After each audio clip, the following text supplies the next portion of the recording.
नमस्कार मंडळी, गायत्रीज रेसिपीजमध्ये तुमचं खूप खूप स्वागत. मंडळी, आज आपण बनवणार आहोत छानशी अशी कर्दी, सुक्की कर्दी.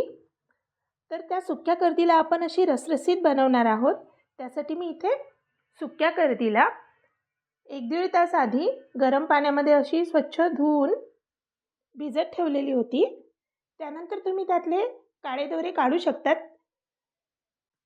शक्यतो जास्त नसतात काळे दोरे, पण एखादा दिसला आपल्याला तर आपण काढू शकतो. या पद्धतीने छान अशी साफ करून घ्यायची आहे.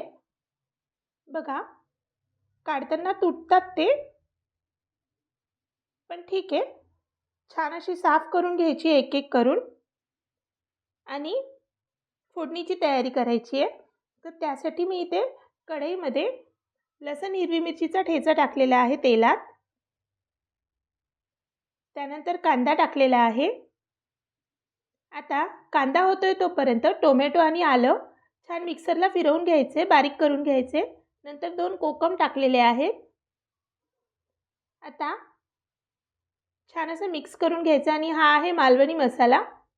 तर मंडळी, तुमच्याकडे मालवणी मसाला उपलब्ध नसेल तर घरात असलेली जेही लाल तिखट आहे किंवा काश्मीरी मिरची पावडर आहे ते तुम्ही यूज करू शकता.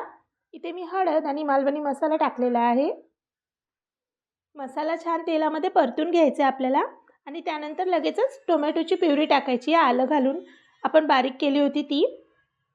आणि त्याच भांड्यात थोडंसं पाणी घ्यायचे.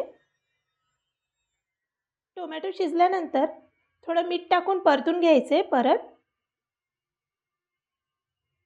आणि टोमॅटोची प्युरीमध्ये जे उरलेलं होतं भांड्यामध्ये मिक्सरच्या, त्यात थोडं पाणी टाकून मिक्स करायचे. नंतर टाकायची कर्दी आपल्याला. आता कर्दी मसाल्यामध्ये टाकल्यानंतर छान मिक्स करून घ्यायचे. हवं तेवढं पाणी ठेवायचे.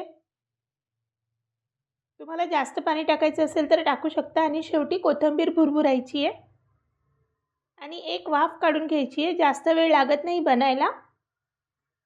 बघा, एक उकडी आल्यानंतर गॅस बंद केला आहे मी आणि रेडी आहे आपली कर्दी खाण्यासाठी. त्याला जवला पण म्हणतात. तर मंडळी, तुम्हाला रेसिपी आवडली असेल तर गायत्रीज रेसिपीला नक्की सबस्क्राईब करा, शेअर करा, लाईक करा आणि कमेंट्स करा. थँक्यू.